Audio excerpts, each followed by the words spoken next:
Merci de nous recevoir sur la 95.5, le www.nanafm.tg, sur le bouquet Canal Plus numéro 575 ou encore sur les chaînes YouTube Nana FM. Mesdames et messieurs, bonjour et bienvenue au second numéro du débat de Nana FM de cette semaine. La Cour constitutionnelle a rendu public hier les résultats définitifs des élections législatives du 29 avril dernier.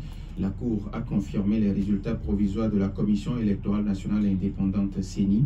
Les résultats donnent à unir 108 sièges, 2 pour l'Alliance démocratique pour le développement intégral, 1 pour chacun des partis suivants, l'ANT, la DNP et les FDR. Les acteurs politiques analysent différemment ces résultats.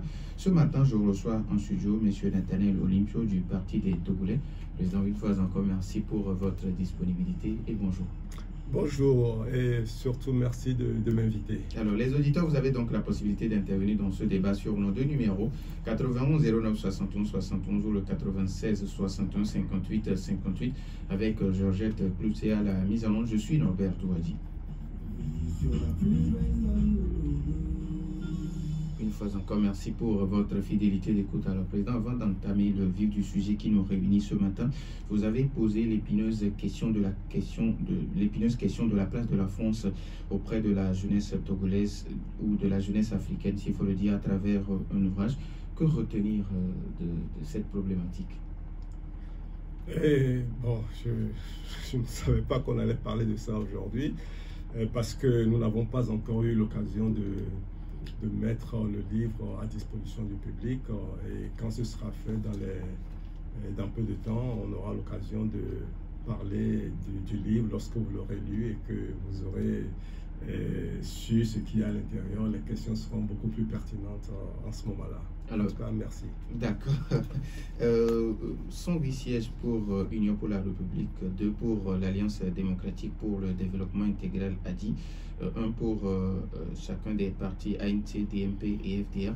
Faut-il dire que vous avez déjà vu ces résultats à l'avant et c'est pour cette raison d'ailleurs que vous avez décidé de ne pas participer à ces échéances électorales?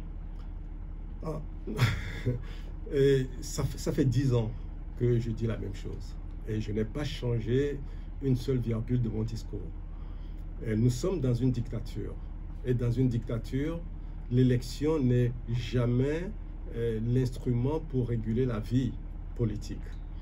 Et au fil des élections qui se passent au Togo, on se rend compte de plus en plus que les conditions dans lesquelles ces élections sont organisées ne permettront pas que les voix exprimées dans les urnes puissent être rendues publiques en l'état, dans le respect de cette vérité des urnes.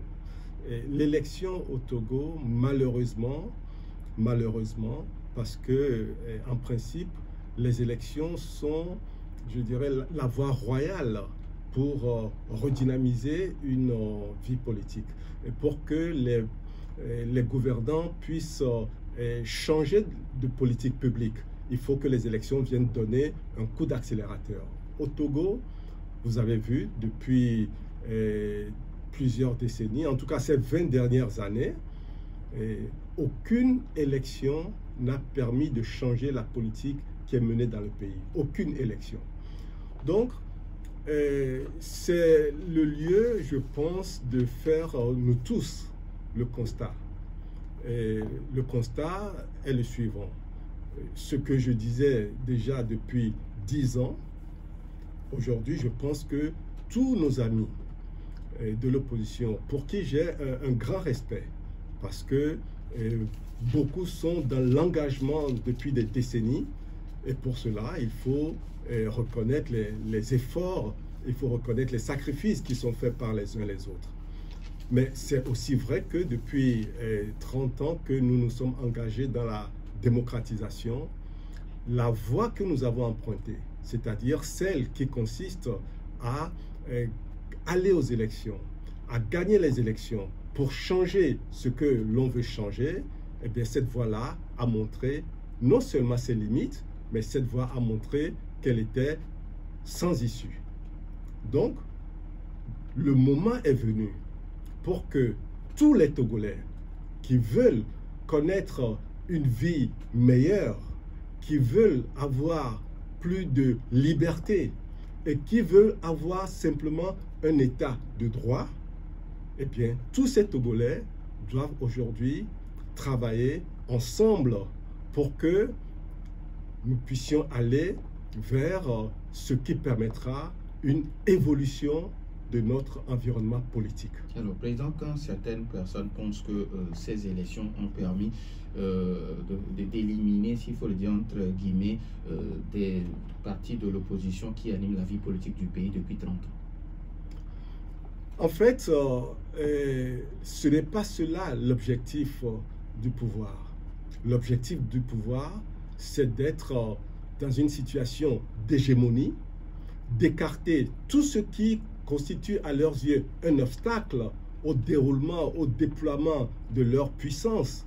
Et c'est ce qu'ils font avec les partis d'opposition, c'est ce qu'ils font avec le peuple togolais, c'est ce qu'ils font avec tous ceux qui ne sont pas de leur obédience, tous ceux qui ne sont pas de leur parti, tous ceux qui ne sont pas de leur clan. Parce que c'est véritablement un clan qui a mis ses griffes sur le Togo et sur les Togolais.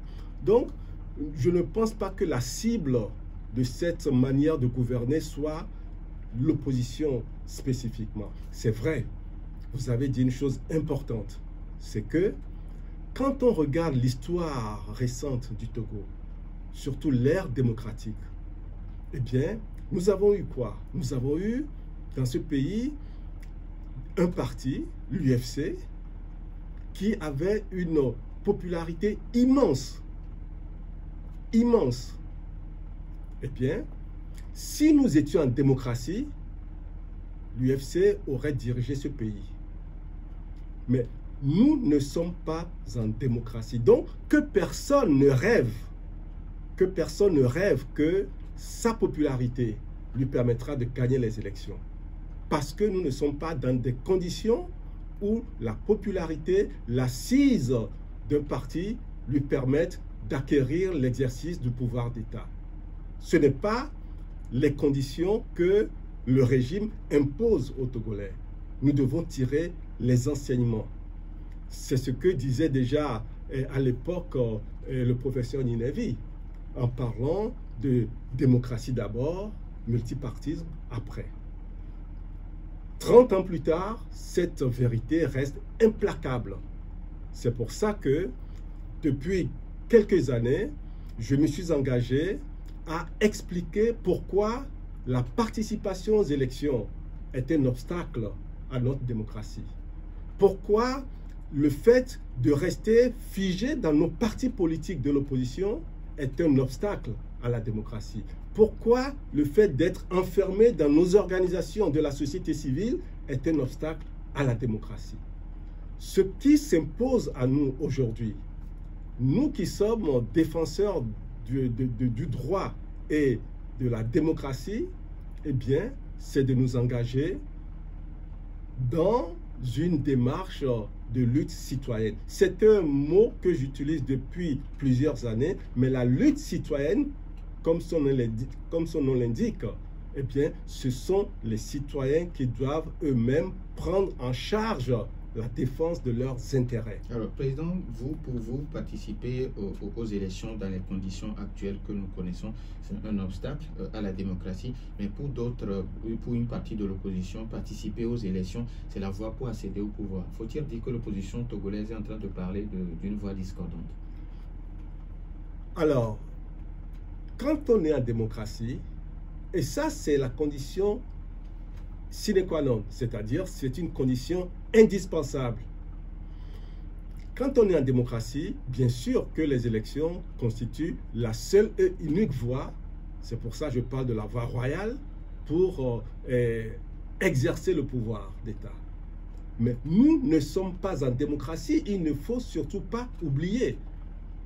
Ce n'est pas parce que le régime a mis en place des institutions, ce n'est pas parce que le régime organise des élections régulièrement, ce n'est pas parce que le régime crie partout qu'il met en place une démocratie que nous sommes en démocratie. Nous le vivons tous les jours.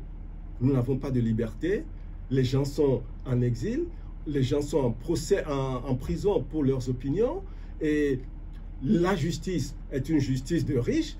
Bon, bref, nous ne sommes pas dans un état de droit.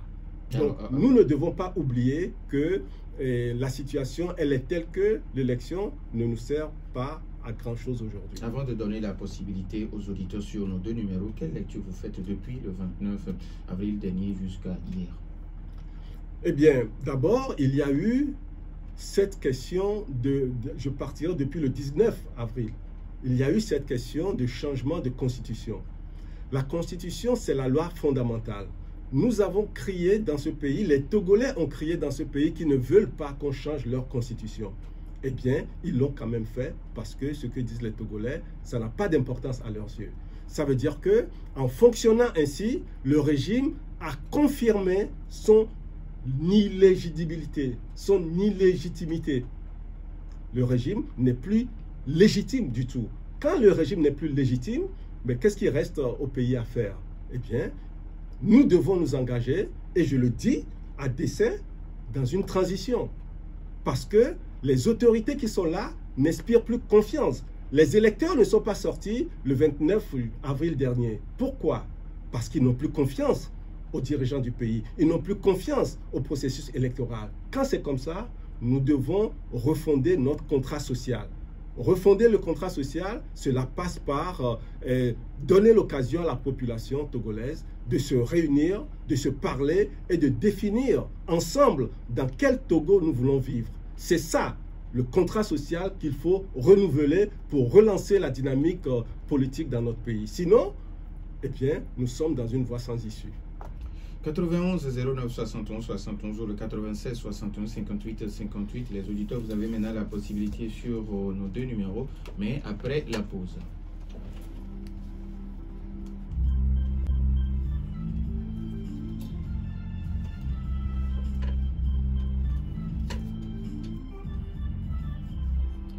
« 91 09 71 71 ou le 96 61 58 58. Les auditeurs ont maintenant la possibilité sur ces 2 numéros. Et est-ce que nous avons déjà un auditeur en ligne? Alors les auditeurs, vous avez toujours ces 2 numéros, 91 09 71 71 ou le 96 61 58 58. Avant que les auditeurs n'appellent, vous avez organisé la dernière fois une conférence de presse. Ok, nous avons déjà un premier auditeur en ligne. Nana FM, allô? Oui, allô, bonjour. Masdalido Gome, bonjour.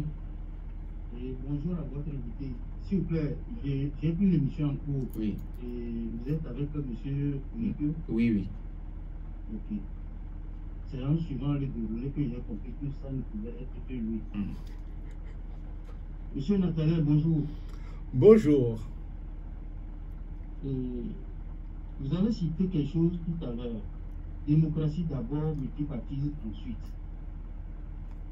C'est du professeur Niénégie, que moi j'appelle maintenant prophète. J'ai eu à le dire plusieurs fois que le piège que le parti au pouvoir a tendu à l'opposition, c'est de multiplier les partis. Et je priais pour que l'opposition puisse arriver au pouvoir et qu'on fixe qu'au Togo, on n'aura que 2 partis politiques. On peut avoir 1000 partis politiques, mais 2 groupes de partis politiques, pardon. Voilà. Parce que l'opposition a passé un message la dernière fois que moi j'ai traduit ainsi. Nous n'avons pas besoin de maire, chef de file de l'opposition. Nous avons besoin d'un gouvernement qui nous comprenne, qui prend en charge nos préoccupations. C'est pourquoi nous ne sommes pas allés voter. Les opposants, jusqu'à présent, n'ont pas compris que en allant chacun de son côté, ils sont en train d'effriter les voix de l'opposition. Alors que dans l'autre camp, c'est l'union. Je prends l'exemple d'un match de football pour terminer. Il y a un camp de l'opposition qui est uni, et puis l'autre camp qui est opposition. Maintenant, au niveau de la surface de réparation, le quart a la balle Il lui suffit de faire une passe à l'UFC pour que l'UFC marque. Le cas va dire non, non, non. Il faudrait que c'est moi qui marque pour que je sois le chef de file de l'opposition. C'est ce qui se passe. On ne pourra jamais s'en sortir. Donc, moi, le message du peuple, c'est ça que je vous traduis. Vous pouvez créer 1000 partis politiques, mais quand vous allez aux élections, soyez un groupe, une fédération, et organisez-vous dans cette fédération, et pour qu'on ait au niveau des bulletins de vote 2 choix à faire. Merci. Soit le côté uni, soit le côté non uni. Merci. Merci, bonne journée. Merci, bonne journée à vous aussi. 91 09 71 71 ou le 96 61 58 58. Avant que d'autres auditeurs appellent, président, vous avez suivi notre premier auditeur, depuis Adido Gomé, qui pense que le fait d'avoir payé pour plusieurs partis politiques est un piège. Mais nous avons un autre auditeur en ligne. Allô? Oui, allô? Oui, bonjour. Bonjour, monsieur. Votre nom, s'il vous plaît? Monsieur Justin. Monsieur Justin, vous nous appelez de? Alibaba. Oui. Bonjour à votre invité. Bonjour. Oui. Vous nous avez promis que vous allez mobiliser les gens pour sortir massivement pour lutter unis. Malheureusement, la mobilisation n'a pas pu se faire. Unir est passé encore. Maintenant, je ne sais pas comment vous pouvez vous unir pour arracher le pouvoir d'un coup d'État. Qu'est-ce que vous voulez faire concrètement? Merci beaucoup à monsieur Justin. 91 09 71 71 ou le 96 61 58 58. D'accord, président. Ça a été un piège selon Mas depuis Adido Gomé. Non, je pense que nous sommes en face d'un régime qui fait absolument tout pour conserver le pouvoir. Mais c'est à ceux qui veulent que les choses changent de mettre en place leur stratégie et de ne pas tomber dans des pièges. C'est pour ça que le moment est venu pour qu'on reconsidère la manière de lutter, pour qu'on puisse remettre en place en tenant compte de la déception des Togolais, en tenant compte de la colère des Togolais et aussi en tenant compte de leur sentiment de révolte par rapport à tout ce qui se passe. Il faut tenir compte de tout cela pour remettre en place une autre façon de lutter pour la démocratie qu'on cherche, une autre façon de lutter pour améliorer les conditions de vie des Togolais, parce que les années passent les unes après les autres et les Togolais s'enfoncent toujours dans la misère. Je vous donne 2 chiffres. Au Togo, vous avez encore des régions, des zones du Togo, des préfectures du Togo, où plus de 76% de la population vit en dessous du seuil de pauvreté. Plus de 76% de la population. Nous sommes dans un pays où la même personne dirige déjà depuis près de 20 ans. Et son parti est au pouvoir depuis 58 ans déjà. Et nous avons encore des zones de cette façon-là. Ensuite, vous prenez le Togo et vous prenez Lomé. À Lomé, les derniers chiffres que les statistiques ont montré, c'est que la pauvreté est en train d'augmenter. Il y a quelques années, nous étions autour de 28%. Aujourd'hui, on est à 34% de pauvreté à Lomé, où les gens sont censés avoir les meilleures conditions de vie. Donc, il y a une progression de la pauvreté. La direction qui est donnée à ce pays n'est pas une direction qui va dans l'intérêt des Togolais. C'est pour ça que nous devons aujourd'hui nous prendre en charge. Les Togolais doivent se prendre en charge. C'est pour ça ce que disait Justin, qu'est-ce que vous allez faire? Il posait la question, qu'est-ce que vous allez faire? Mais en posant la question de cette façon, Justin se met en dehors, comme s'il n'était pas concerné, comme s'il ne souffrait pas avec tous les Togolais. C'est ensemble, tous les Togolais, qui estiment qu'ils ne vivent pas dans un pays où le bonheur leur est mis à disposition, où il n'est pas mis à leur disposition un environnement pour travailler, s'épanouir, s'occuper des enfants, avoir des établissements scolaires dignes de ce nom, avoir des marchés, simplement des marchés, où on n'a pas besoin de pirogue pour se déplacer quand il pleut. Ce sont des choses aussi basiques que le Togolais cherche. La vie du Togolais est devenue un enfer. Le prix des denrées n'arrête pas d'augmenter. La solution à tout cela est très simple. Il faut qu'on redonne aux Togolais la considération. Parce que les Togolais, leur dignité est bafouée. Nous devons recréer un cadre où ensemble les Togolais vont se retrouver et se dire voici le Togo dans lequel nous voulons vivre. On définit cela ensemble, c'est ça qui devient le contrat social. Et pour y arriver, à mon avis, la seule voie qui s'impose à nous, c'est de créer les conditions d'une transition. Si les dirigeants de ce pays ont la clairvoyance et la sagesse qu'il faut, ils iront dans cette voie-là. Mais s'ils ne le font pas par eux-mêmes, mais les Togolais qui souffrent tous les jours doivent s'organiser pour que cette situation devienne quelque chose qui s'impose au régime. Il faut qu'on le revendique. Et quand Master dit, nous avons, ok, on a un auditeur en ligne. Nana FM, allô? Allô, bonjour. Madame ici, bonjour. Je ne comprends pas les gens, quoi. Mais maintenant, là, monsieur Olympio, pourquoi ils nous refusent l'alternance et la démocratie? Je ne comprends pas, quoi. J'en ris à la limite. Pourquoi on nous refuse ça? L'alternance et la démocratie. Tu gouvernes un pays durant un mandat de 5 ans déjà, tu fatigues le pays. Mais, ça t'entend là. Les gens, si on avait vu en 73, par de deux, tout ça là, et puis il y a eu 2005, le président nous a promis les réformes démocratiques en 2008, ça fait 3 ans, plus tard, et pour passer la main. Après, il y a eu la PG, 2015, c'est fini. À chaque fois qu'ils arrivent à échéance, c'est la guerre. Et pourquoi ils nous refusent l'alternance et la démocratie? C'est pas bon, c'est pas normal. Même chez Dieu, là, il y a l'alternance.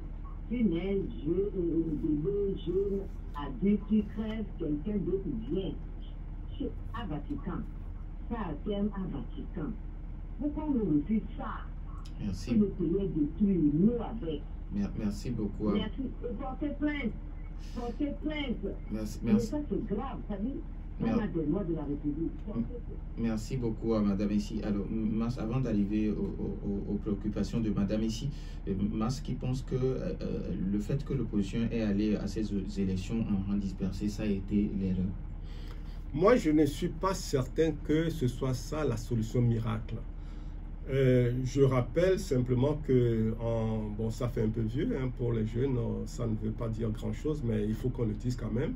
En 1998, lorsque l'élection présidentielle a été organisée, ça a été massivement, je dirais, ça a massivement mobilisé les électeurs et c'était le candidat de l'UFC qui a gagné, Gilles-Christ Olympio, qui avait gagné ces élections-là. Et cela ne lui a pas conféré l'exercice du pouvoir pour autant. Donc, il ne faut pas qu'on nous-mêmes, on se cache derrière des arguments qui sont les arguments du pouvoir.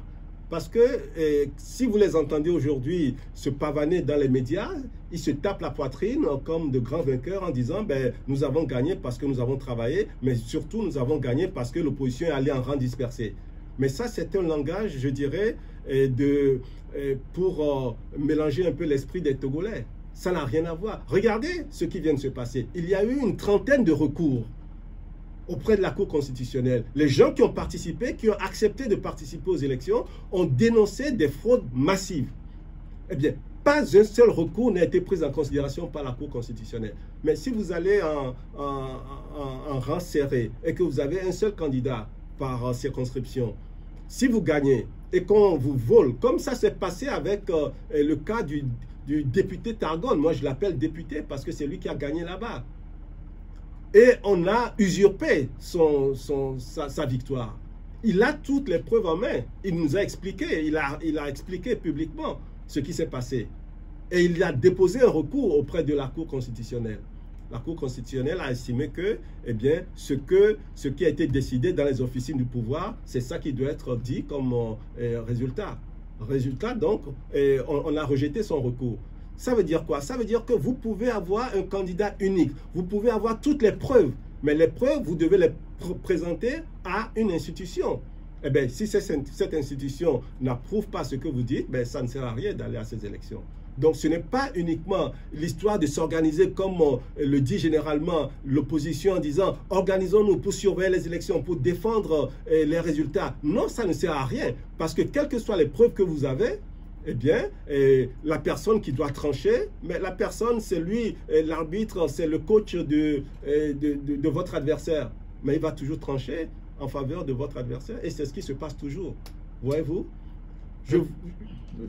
91 09 71 71 ou le 96 61 58 58. On peut prendre encore 2 auditeurs. Alors, par rapport à madame ici. Ok, nous avons un auditeur en ligne. Nana FM, allô? Allô, bonjour. Oui, bonjour, monsieur Garou. Oui, bonjour à notre invité. Bonjour. Vous savez, cette élection-là, ça ressemble à un débarquement de la Normandie lors de la guerre mondiale, mais nous avons pu débarquer. Donc, moi, je me demande, pourquoi la constitutionnelle n'a plus d'explication? Mais ils sont tous devant, ils disent de quoi? C'est pas ménager là-bas, il y a personne qui a pris le droit là-bas. Merci, bonne journée.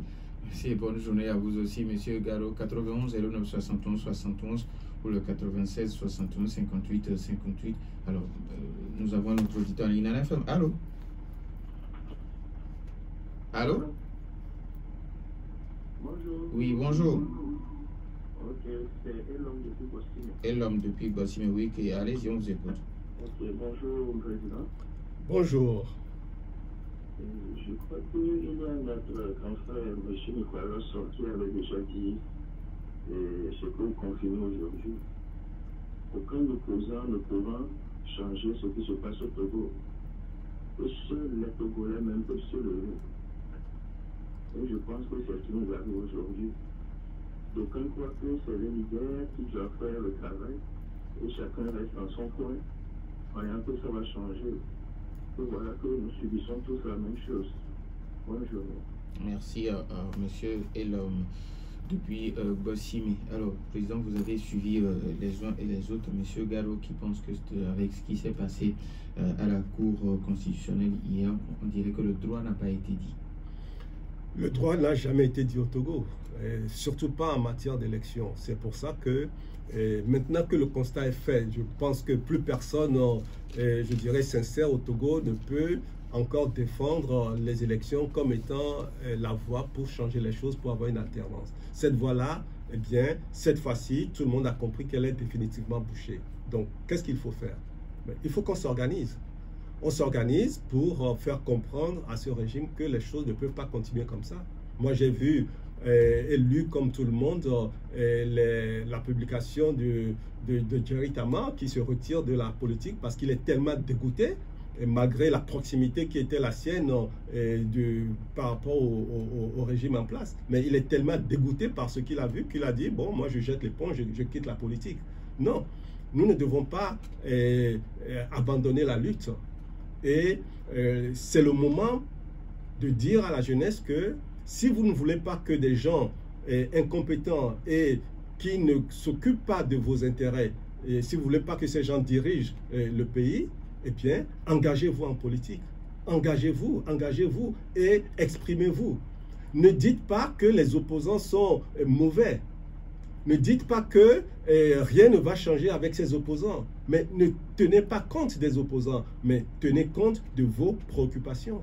Et organisons-nous ensemble pour dire au régime que non, ça ne peut pas continuer comme ça. C'est la responsabilité de chacun des Togolais. M. Faure Gnassingbé est dans son 3e coup d'État. Il a fait un coup d'État en 2005 pour prendre le pouvoir, pour confisquer le pouvoir. En 2019, il a fait un autre coup d'État pour remettre les compteurs à zéro. Cette fois-ci, il change carrément la Constitution. C'est encore un autre coup d'État. Mais on ne peut pas continuer à diriger le Togo à un rythme effréné de coup d'État.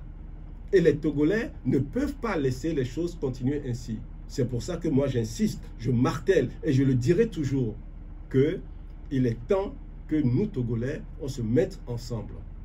Et c'est à ce moment-là, quand on sera ensemble et qu'on défendra la même chose en dehors de toute compétition entre nous qui sommes en train de défendre l'état de droit, quand on va sortir toutes les compétitions de notre espace, En ce moment, nous allons parler d'une voix et nous allons peser face à ce régime qui nous considère vraiment comme des ennemis et nous traite en ennemis. Nous avons un autre auditeur en ligne. Nana FM, allô? Oui, Pélé, bonjour. Bonjour. Comment allez-vous? Très bien. Oui, allez-y, on vous écoute. Bonjour. Bonjour. Comment vous allez répondre à des Togolais qui disent que si l'avènement de Fort Massoulet, il avait dit, lui c'est lui, moi c'est moi. C'est-à-dire, son papa a fait ce qu'il a fait, vous savez que je vais faire ici. Mais là, il est en train d'enlever la politique dans la tête du Togo. Enlever les élections, ce qu'on appelle l'élection, dans la tête des Togolais. C'est-à-dire, cette chose-là, je pense que c'est un constat là qui est arrivé pour pouvoir. Comment vous allez répondre à des Togolais qui disent comme ça? Merci. Merci à vous aussi. Alors, Président, vous avez suivi notre auditeur Pélé. Ben, la première chose que je dirais, c'est que vous, Pélé, vous êtes un leader d'opinion. Vous devez avoir, vous aussi, une réponse à la jeunesse. Et la réponse que nous devons avoir ensemble, parce que ce n'est pas l'affaire des politiques. Il ne faut pas penser que ce qui se passe dans le Togo d'aujourd'hui concerne uniquement les gens qui sont engagés officiellement en politique. C'est notre devoir à tous. Comme le dit d'ailleurs notre Constitution dans son article 150, alinéa 2. Quand il y a un coup d'État, c'est un devoir impérieux de chaque Togolais de se dresser contre ce coup d'État-là. Donc, ce que nous devons dire à la jeunesse togolaise, les garçons, les filles, et même aux adultes, ce que nous devons dire, c'est que nous devons nous opposer, nous devons entrer en résistance contre ce régime. Nous devons entrer en résistance contre ce régime, parce que ce régime ne nous donne aucune considération en tant qu'humains, en tant que Togolais. On ne nous respecte pas, on ne nous donne pas la considération que nous méritons. Nous prenons le tout dernier auditeur. Nana FM, allô? Allô? Allô? Allô? Allô? Oui, bonjour. C'est pour l'émission. Oui, vous y êtes.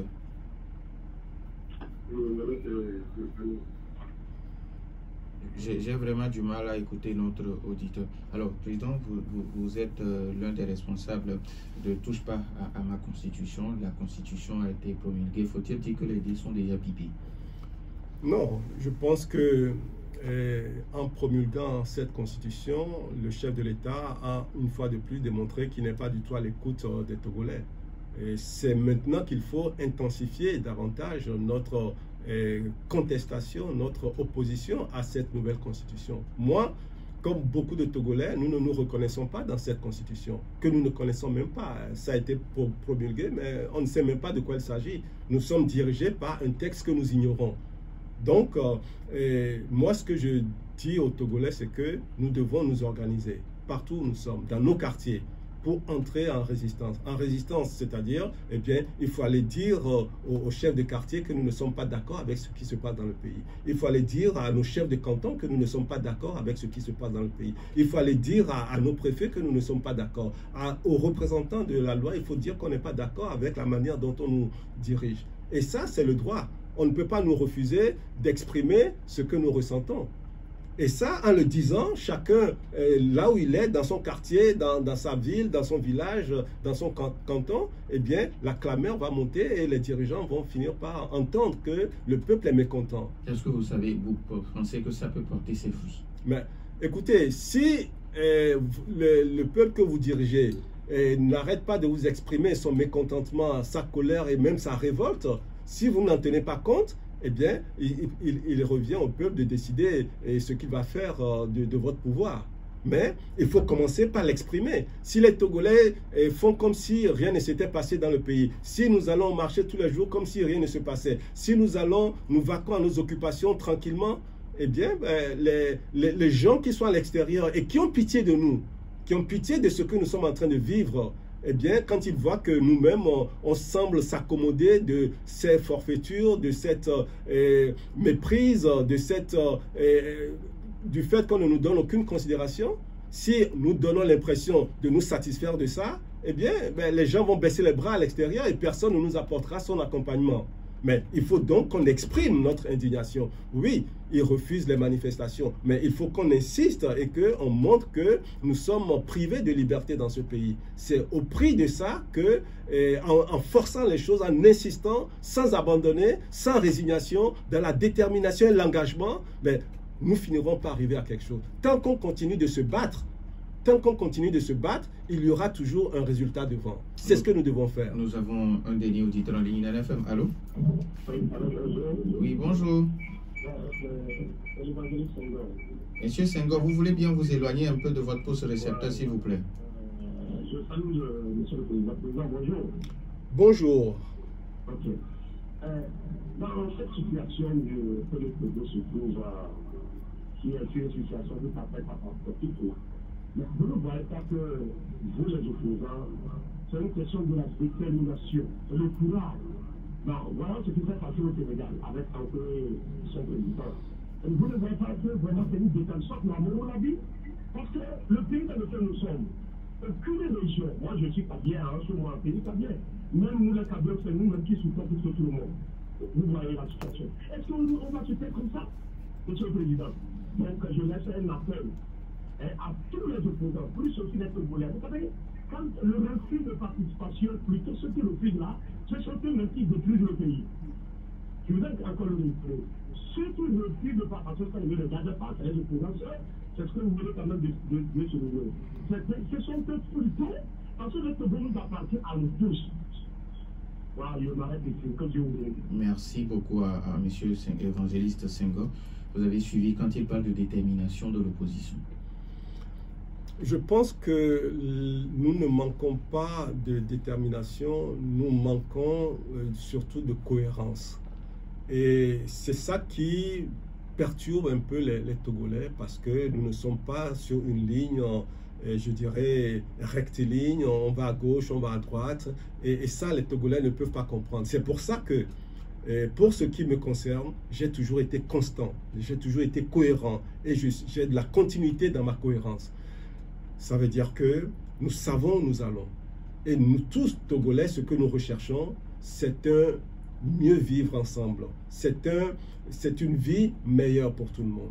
C'est pour ça que, encore une fois, j'appelle tous mes amis qui défendent la démocratie que l'heure est venue pour que nous travaillions ensemble. C'est une évidence, c'est une nécessité de travailler ensemble, de sortir des calculs politiciens. Les calculs politiciens, nous l'avons fait pendant 30 ans, ça ne nous a donné aucun résultat. Les petits calculs, on le fait quand on est en démocratie. Mais nous ne sommes pas en démocratie. Laissons les instruments de démocratie de côté et travaillons à la libération du pays. Pour cela, nous devons nous renforcer. Au moins ceux qui partagent les mêmes idéaux, nous devons être ensemble. Ceux qui partagent les mêmes idéaux, la même vision de la lutte, nous devons être ensemble. Alors, Président, avant de finir, parce qu'il nous reste pratiquement 2 minutes, un Togolais ou bien un auditeur vous demande, est-ce qu'aujourd'hui l'opposition a encore la capacité de mobiliser les Togolais?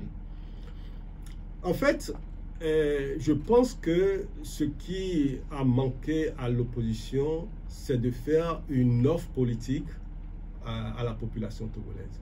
Nous devons renforcer notre crédibilité parce que nous avons perdu notre crédibilité aux yeux de la population. C'est pour ça que la population n'est pas sortie aller voter. C'est ça le message principal. Nous n'avons plus d'offres à proposer aux Togolais. C'est pour ça que désormais, ce que nous devons faire, c'est d'envoyer un message fort, un message solide à la population en mettant ensemble nos forces. C'est la première chose. Ensuite, une fois que nous sommes ensemble, et je ne le dis pas pour que les gens qui ont des visions différentes se mettent ensemble. Non, ce n'est pas ce que je dis. Je dis que les gens qui partagent la même vision, qui ont les mêmes objectifs et qui ont la même démarche, il faut que ces gens-là, il faut que nous nous mettions ensemble et que nous fassions une offre au peuple togolais. Ça, le jour où nous allons le faire, et quand nous serons prêts, je suis persuadé que tous les Togolais vont nous apporter leur soutien. Disons merci.